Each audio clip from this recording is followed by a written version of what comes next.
बिस्मिल्लाहिर्रहमानिर्रहीम। अस्सलामु अलैकुम वरहमतुल्लाहि वबरकातुहू। आज की इस वीडियो में हम 40 अहादीस मुबारका और उनकी फजीलत को जानने की कोशिश करेंगे।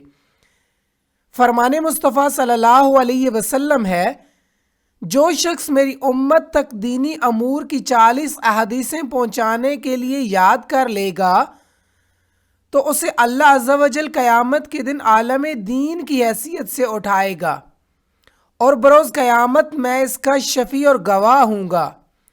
इससे मुराद 40 अहादीस का लोगों तक पहुँचाना अगरचा वो याद ना हो।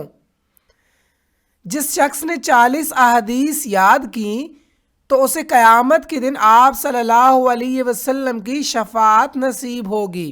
तो 40 अहादीस मुबारका याद करना इतना मुश्किल नहीं है। हम एक एक अहादीस करके बहुत आसानी से 40 अहादीस मुबारका याद कर सकते हैं। हमने सिर्फ ये अहादीस मुबारका याद नहीं करनी बल्कि इनको समझने की, इनका तर्जमा, इनका मानी, इनका मफ़हूम समझने की कोशिश करनी है। ना सिर्फ याद करने और समझने की कोशिश करनी है बल्कि हमने कोशिश करनी है कि हम इस पर अमल भी करें।